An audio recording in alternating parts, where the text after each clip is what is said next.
આપ સૌ આ મહાતીર્થની અંદર ભગવાન મહાદેવની કથાનું શ્રવણ કરી રહ્યા છે. જ્યાં ગંગા, યમુના, માતા સરસ્વતી બિરાજે છે, આવા દિવ્ય તીર્થમાં આપ સૌ ભગવાન મહાદેવની કથા સાંભળી રહ્યા છો. કથા સાંભળવાનું જે પુણ્ય મળે છે એ પુણ્યનો ક્ષય નથી થતો. કથા સાંભળવાનું જે પુણ્ય મળે છે, પુણ્ય સુખ આપે છે, એ શાંતિ આપે છે. અધિક કહેને સે ક્યા લાભ. દુનિયાના બધા જ યજ્ઞો કરવામાં આવે અને સર્વ યજ્ઞો કરવાનું જે ફલ મળે છે એ ફલ કથા શ્રવણ માત્રતઃ, ભગવાનની કથા સાંભળવા માત્રથી આ બધા જ યજ્ઞો કરવાનું પુણ્ય મળે છે. ભગવાનની કથા સાંભળવાથી સર્વ તીર્થની યાત્રા કરવાનું ફળ મળે છે. ભગવાનની કથા સાંભળવા માત્રથી દરેક દાન કરવાનું પુણ્ય પ્રાપ્ત થાય છે. ભગવાનની કથા જે સાંભળે છે તેને ભગવાનની પૂજા કરવાનું ફલ પ્રાપ્ત થાય છે. એ મહાત્માઓ આદરથી, ભાવથી, ભક્તિથી ભગવાન મહાદેવની કથા સાંભળે. સાંભળવા ખાતર સાંભળવાનું નથી. ભગવાન ઉપર પૂર્ણ શ્રદ્ધા રાખી જે મનુષ્ય મહાદેવની કથાનું શ્રવણ કરે છે, ભગવાન તેમની કામના, તેની મનોકામના પૂર્ણ કરે છે. આવું શિવ મહાપડા ગ્રંથમાં ભગવાન વેદવ્યાસજીએ કહ્યું છે. ગઈકાલે આપણે કથાનું દર્શન કરતા હતા કે ભગવાન વિષ્ણુજીએ નારદજીને એમ કહ્યું કે નારદજી, થોડુંક દુઃખ સહન કરી લેવું, પણ કોઈને શ્રાપ ન આપવું. કે જ્યારે આપણે બીજાને શ્રાપ આપીએ છીએ ત્યારે આપણા પુણ્યનો ક્ષય થાય છે, અને આપણા પુણ્યનો ક્ષય થાય તેથી જીવનમાં દુઃખનો પ્રારંભ થાય છે. જ્યાં સુધી આપણા પુણ્ય હોય છે ત્યાં સુધી આપણને સુખ મળતું રહે છે, સફળતા મળતી રહે છે, માન મળતું રહે, સન્માન મળતું રહે, પ્રતિષ્ઠાની વૃદ્ધિ થાય છે. પણ જ્યારે જ્યારે આપણા પુણ્યો બધા જ ખાલી થઈ જાય ત્યાર પછી આપણું પતન થાય છે. તેથી નારદજી, તમે કેટલું મોટું તપ કર્યું હતું. દેવતાઓ, ઋષિમુનિઓ તમારો જયજયકાર કરતા હતા. અમે તમે ક્રોધાવેશમાં આવી શિવગુણોને શ્રાપ આપ્યો અને શ્રાપ આપવાને કારણે તમારા પુણ્યનો ક્ષય થયો. આવું ભગવાન વિષ્ણુજીએ નારદજીને કહ્યું. તેથી આ કથા માટે આપણે સૌએ શીખવાનું છે, કોઈ દિવસ કોઈને શ્રાપ નહીં આપવાનો. ભલે થોડું દુઃખ સહન કરી લેવાનું, થોડું સાંભળી લેવાનું, થોડુંક બે ડગલા પાછળ હટી જવાનું, પણ આજથી આપણે સૌએ દ્રઢ સંકલ્પ કરવાનો છે, કોઈને શ્રાપ નહીં આપવાનો. ઘણા માણસોમાં શ્રાપ આપવાની બહુ જ આદત હોય. આવી રીતના આમ શ્રાપ આપતા હોય કે આનું આમ થઈ જાય, આનું આમ થઈ જાય, પેલાનું આમ થઈ જાય, તેમ થઈ જાય. નહીં, કોઈનું જ્યારે ખોટું આપણે વિચારીએ છીએ ત્યારે આપણું ખરાબ થવાની શરૂઆત થઈ જાય છે.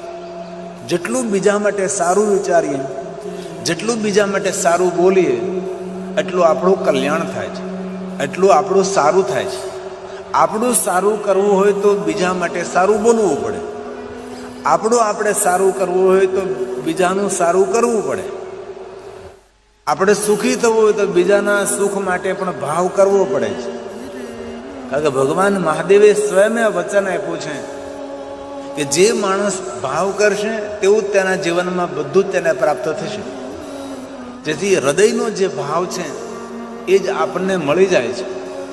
તેથી ભગવાન વિષ્ણુજીએ નારદજીને કહ્યું કે નારદજી, તમારું કેટલું મોટું પુણ્ય હતું, આ બધું જ પુણ્ય તમારું બળીને ભસ્મ થયું કારણ કે તમે શ્રાપ આપ્યો. હવે નારદજી કહે છે, મારા પુણ્ય બળીને ભસ્મ થયા તેથી મારા હૃદયમાં મને સંતાપ લાગ્યો છે, મને ઉદ્વેગ થાય છે, મને સંતાપ થઈ રહ્યો છે. આ સંતાપમાંથી મુક્ત થવા માટે મારે શું કરવું જોઈએ? તો ભગવાન વિષ્ણુજી હવે નારદજીને ભગવાન મહાદેવની ભક્તિનું માર્ગદર્શન આપે છે. ભગવાન વિષ્ણુજી કહે છે કે હે નારદ, જ્યારે સંતાપ થાય ત્યારે ભાલમાં ભસ્મનું ત્રિપુંડ કરવું.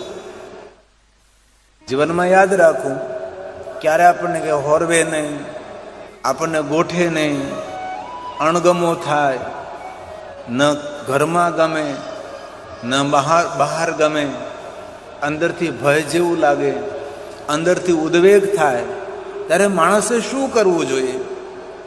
તો ભગવાન વિષ્ણુજીએ નારદજીને કહ્યું કે આવી જ્યારે માનસિક સ્થિતિ થાય ત્યારે ભાલમાં ભસ્મનું ત્રિપુંડ કરવું. ભાલમાં ભસ્મનું ત્રિપુંડ કરવાથી માનસિક શાંતિ મળે છે. આમ જુઓ તમે, ભાલમાં ભસ્મનું ત્રિપુંડ કરવાથી ભગવાન મળે કે ન મળે એવું ન કહી શકીએ આપણે, પણ ભાલમાં ભસ્મનું ત્રિપુંડ કરવાથી મન બહુ જ શાંત રહે છે. તેથી મનને શાંત રાખવા માટે ભસ્મ એ ઔષધિ છે. તેથી ભગવાન વિષ્ણુજીએ નારદજીને ભાલમાં ભસ્મનું ત્રિપુંડ કરવાનું કહ્યું છે. અને સ્વયં ભગવાન બોલ્યા છે. હું તો મધ્યસ્થી છું. આ બધા શ્લોકો ભગવાન વિષ્ણુજીએ ગાયા છે અને ભગવાન સ્વયં કહે છે,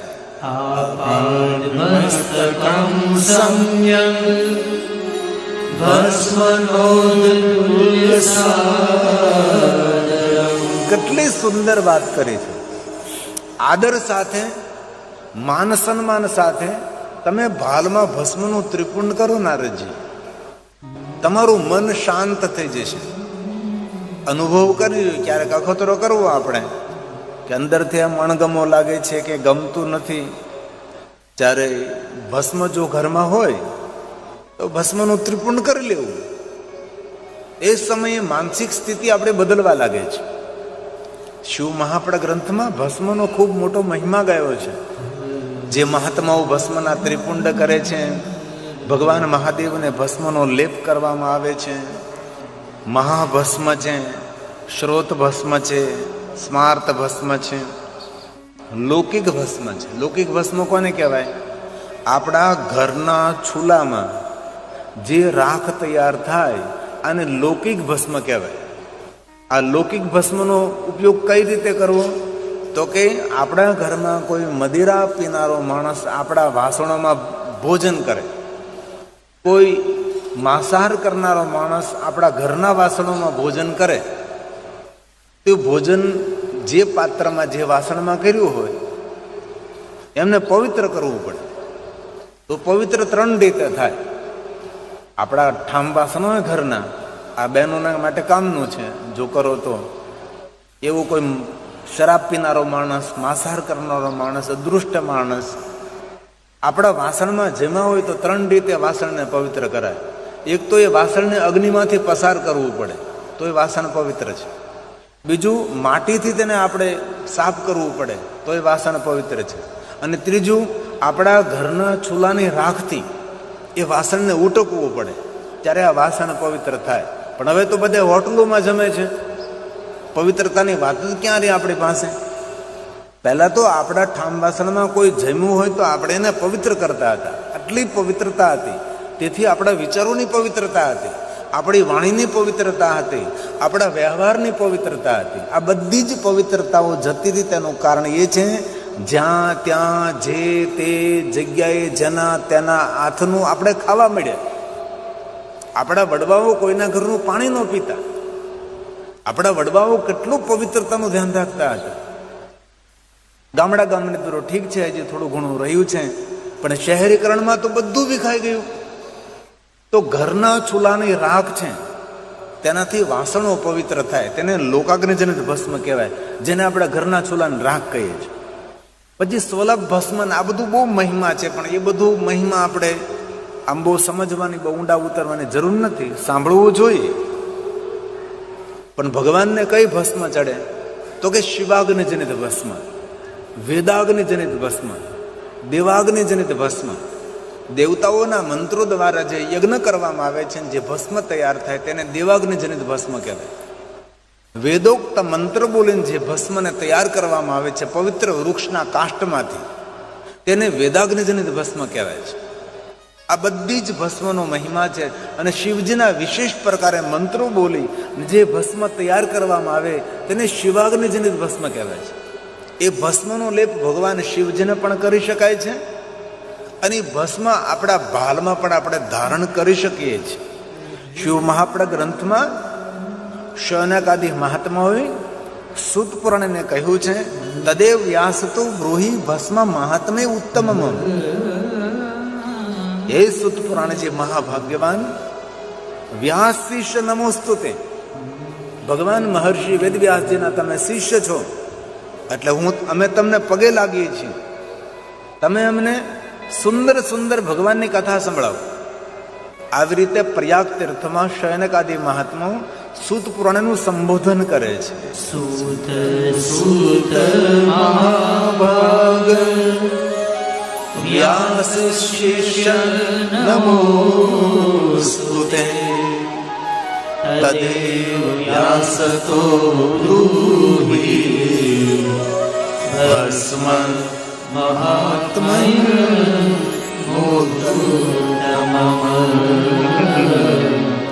ભસ્મ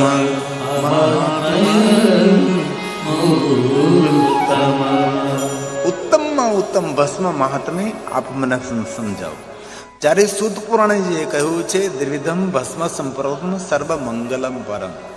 જે કોઈ આ ભસ્મ મહાત્મા કથા સાંભળે છે, રાખનો મહિમા, ધૂણાની રાખ, યજ્ઞકુંડની રાખ, જેને આપણે ભસ્મ કહીએ. ભસ્મનું સાચું નામ છે વિભૂતિ, જેને ભભૂતિ પણ કહેવાય. આ મહાદેવની પૂજામાં ભસ્મ પ્રધાન છે ભાઈ. ચંદન તો છે જ, પણ ચંદન કરતા વિશેષ મહિમા ભસ્મનો છે. એમ કહ્યું કે જે કોઈ આ કથા સાંભળે છે સાવધાન બનીને તેનું સર્વ મંગલ થશે.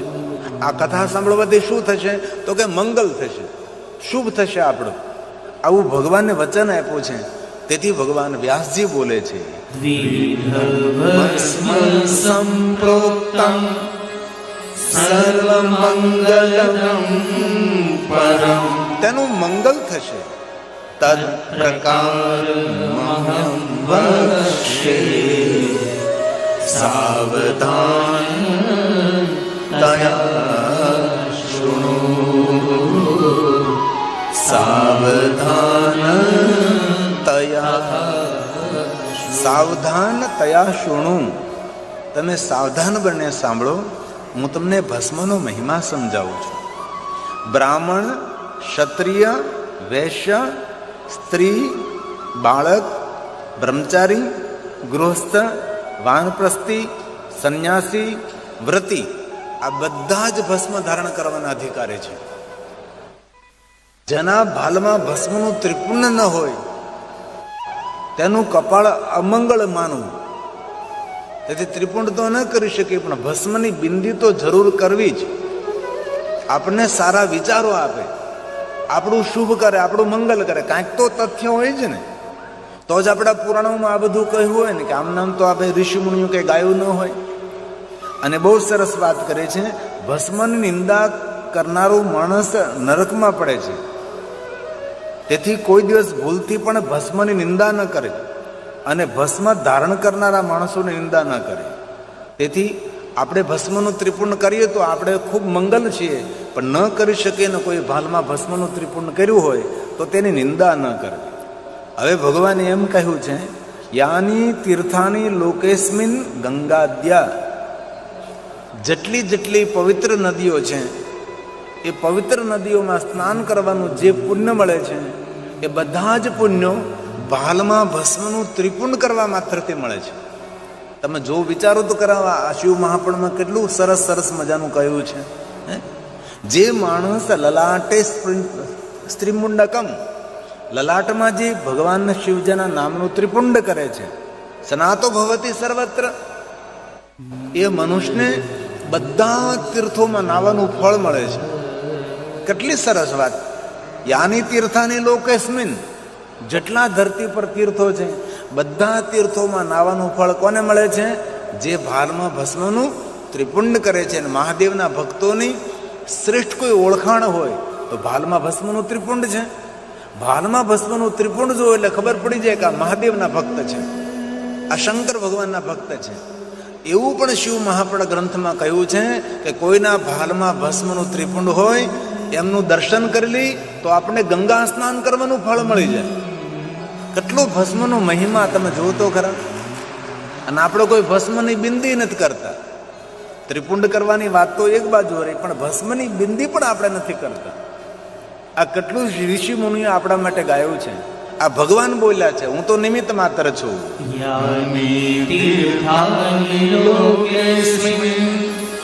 ગંગાદ્યા સરિતાશ્રયઃ સ્નાતો ભવતિ સર્વત્ર લલાટે સ્ત્રીપુંડકમ લલાટે સ્ત્રીપુંડકમ. જેના લલાટમાં ભસ્મનું ત્રિપુંડ હોય છે એ માણસનું સર્વ રીતે મંગલને સર્વ રીતે કલ્યાણ થાય છે. હવે એક વાત બહુ સરસ છે, સમજવા જેવી વાત છે. આમ તમે ધ્યાન આપજો તો મજા આવશે. જે મનુષ્ય ક્રોધ નથી કરતો, ઇન્દ્રિયોને જીતી લે છે અને ભસ્મથી સ્નાન કરે છે, એ ભસ્મથી સ્નાન કરનારો શુદ્ધ અંતકરણ વાળો માણસ જ્યારે પોતાના અંગ પર ભસ્મનું લેપન કરે છે ત્યારે એ માણસ જેટલા ભસ્મ કણ શરીરમાં પ્રવેશે છે આટલા શિવલિંગોની પૂજા કરવાનું ફલ તેને પ્રાપ્ત થાય. અને જે ભસ્મનું લેપન કરે તેનો પૂર્વ જન્મ ન થાય, તેનો બીજો જન્મ ન થાય. ભસ્મ સ્નાનમ, જે ભસ્મ સ્નાન કરે, મારા મહાત્માઓ, ગિરનારી મહાત્માઓ બધાએ પોતાના અંગ પર ભસ્મ શા માટે લગાવે? તો કોઈ પુનર્જન્મ તેનો થતો નથી. પછી તે જન્મ અને મૃત્યુના ફેરામાંથી મુક્ત બને છે. આ વાત લિંગ પુરાણમાં કહી છે, ભસ્મ મહાત્માની અંદર. તેથી ક્યારેક અવસર મળે તો ભસ્મનું લેપન કરવું. આમ તો શિવપુરાણ ગ્રંથમાં કહ્યું કે 32 સ્થાનો પર ભસ્મના ત્રિપુંડ કરવા. 32 સ્થાનો પર. એ 32 સ્થાનના અલગ અલગ મંત્રો છે. પણ આ બધા મંત્રો આપણને ન આવડે તો ઓમ નમઃ શિવાય બોલી અને અંગ પર ભસ્મના ત્રિપુંડો કરવા. અને ભાલમાં પ્રથમ ભસ્મનું ત્રિપુંડ કરવું, કંઠમાં ભસ્મનું ત્રિપુંડ કરવું. જેના અંગ પર 32 સ્થાન પર ભસ્મના ત્રિપુંડ હોય તેનું દર્શન કરવા માત્રથી શિવ દર્શનનું ફળ પ્રાપ્ત થાય છે. તેથી ક્યારેક અવસર મળે તો આવું કરવું. પણ ભલે આપણે વ્યવહારિક સંસારિક આ માણસોની વચ્ચે આપણે રહેવાનું, આપણી કોઈ ટીકા કરે, આપણે કોઈ નિંદા કરે, તો આપણે જ્યારે ભગવાનની પૂજા કરીએ ત્યારે ભાલમાં ભસ્મનું ત્રિપુંડ કરીને પૂજા કરવી. બસ એટલું ખાલી યાદ રાખવું. એ પણ ન થઈ શકે તો રોજ ભસ્મની બિંદી કરો. જેને બહુ ખરાબ સપના આવતા હોય, જેને બહુ જ ખરાબ વિચારો આવતા હોય, એવા માણસો માટે ભસ્મ ઔષધિ છે. શિવજીએ પોતાના અંગ પર ભસ્મનો સ્વીકાર શા માટે કર્યો? તો કહ્યું કે ભસ્મનો સ્વીકાર એટલા માટે કર્યો છે કે ભસ્મ ઔષધિ છે, માનસિક રોગોને દૂર કરે છે. શરીરના રોગો તો આપણે દવા લઈએ તો સારા થઈ જાય, પણ માનસિક રોગોની તો કોઈ દવા જ નથી. અને માણસ શરીરથી રોગી ઓછો છે, વધારે તો મનથી રોગી માણસ છે. આ રોગમાંથી મુક્ત થવા માટે માણસે ભસ્મનું ત્રિપુંડ કરવું. ભસ્મનો અદ્ભુત મહિમા છે. આ તો હું તમને થોડા શબ્દોમાં કહેવાનો પ્રયાસ કરું છું, બાકી ભસ્મ પ્રકરણ છે પૂરું. દિવસોના દિવસો સુધી ભસ્મ ઉપર બોલી શકાય. આટલો મહિમા ભગવાન મહાદેવને ભસ્મ ચડાવવાનો છે. શિવજીની પૂજામાં બધી જ પૂજાની સામગ્રી હોય, પણ ભસ્મ ન હોય તો શિવ પૂજાની સામગ્રી અધૂરી કહેવાય. પણ એક પણ સામગ્રી ભસ્મની ન હોય, આપણી પૂજાની ન હોય, પણ એ ખાલી ભસ્મ મહાદેવને ચડાવી દો એટલે શિવજીની પૂજા પૂર્ણ થઈ જાય. આવા શિવજી કેટલા સરળ દેવ છે. પુષ્પદંત મહારાજે કહ્યું, શમશાન શ્વાકીડા સમરહર પિશાચા સહચરા સીતા ભસ્મ લેવ. ભગવાન મહાદેવજી શમશાનની ભસ્મ અંગ પર ધારણ કરે, પણ કોણી? કોઈ પાપિયા માણસને, કોઈ દુષ્ટ માણસનું મૃત્યુ થાય ને તેના શરીરને અગ્નિ સંસ્કાર આપે, એ ભસ્મનો સ્વીકાર શિવ ન કરે. કોઈ પુણ્યવાન માણસો હોય, કોઈ દાનવીર માણસ હોય, ભગવાનનો ભક્ત હોય, અનેક પ્રકારે પુણ્યો કર્યા હોય અને ભગવાનનું શરણ ચરણ જેને સ્વીકાર્યું હોય, આવા પુણ્યવાન માણસોનું જીવન પૂર્ણ થાય અને એના શરીરને જ્યારે અગ્નિ સંસ્કાર આપવામાં આવે અને એના શરીરમાંથી જે ભસ્મ તૈયાર થાય, મહાદેવ તેને પરમ ગતિ આપવા માટે એ ભસ્મ પોતાના અંગ પર લગાવે છે, એમની ગતિ કરવા માટે, એમને મુક્તિ આપવા માટે. આવા શિવજી આપણને પ્રેમ કરનારા છે. જે તે મનુષ્યનું મૃત્યુ થાય ને એના અંગમાંથી રાખ તૈયાર થાય, એ શમશાનની રાખ નહીં, પણ પુણ્યવાન માણસો જ્યારે મૃત્યુ પામે છે અને એના શરીરમાંથી જે ભસ્મ તૈયાર થાય, ભસ્મ શંકર ભગવાન પોતાના શરીર ઉપર ધારણ કરે છે. આવા ભગવાન મહાદેવ છે. તેથી પુષ્પદંત મહારાજે કહ્યું છે,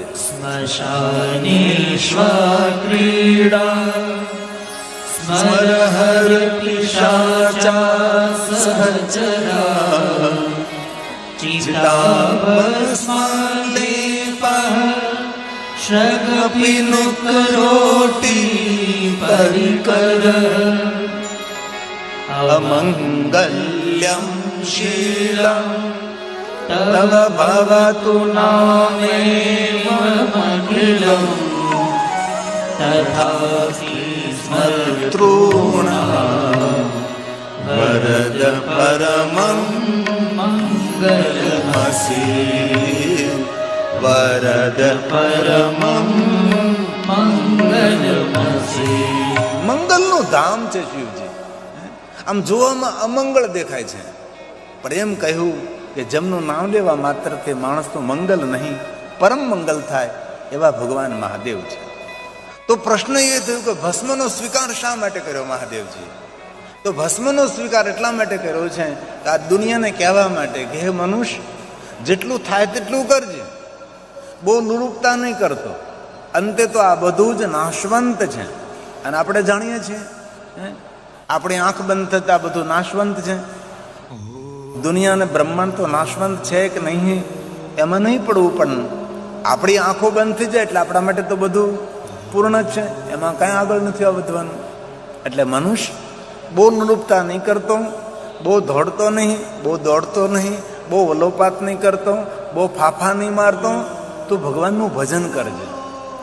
જે તારી આંખો દ્વારા તું જોવે છે એ બધું નાશવંત છે. આપણો ભસ્મનો જે મંત્ર છે, જાંબાલ ઋષિએ કહ્યું, ઓમ અગ્નિથી ભસ્મ, વાયુથી ભસ્મ, જલમેથી ભસ્મ, સ્થલમેથી ભસ્મ, આ બધું નાશવંત છે. આવું ભગવાને કહ્યું છે. મહાદેવ મહાદેવ અગ્નિરીતિ ભસ્મ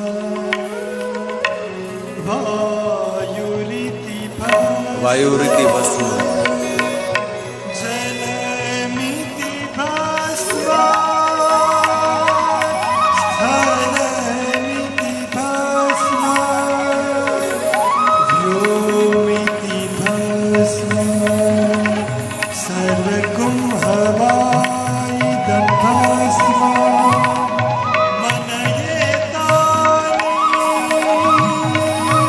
ચક્ષુર્ગુ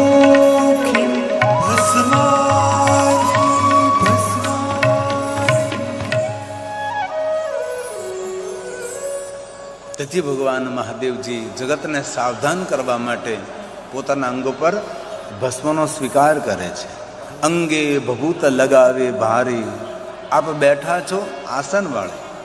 શંકર ભગવાન પોતાના અંગ પર ભસ્મને ધારણ કરી અને પદ્માસન લગાવીને ભગવાન શિવજી બેઠા હોય છે. આવા ભગવાન શિવ છે, આવા ભગવાન મહાદેવ છે.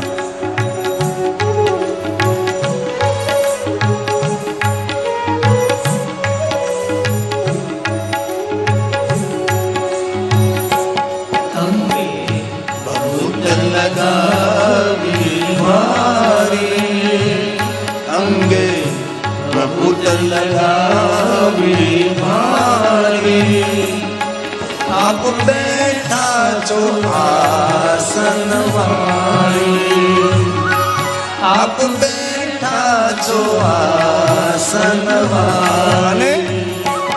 પીધા વિષ કપ્યાલા ભારી, પીધા વિષ કપ્યાલા ભારી, મૂળા બેઠા છો આસન વાળી, મૂળા બેઠા છો આસન વાળી.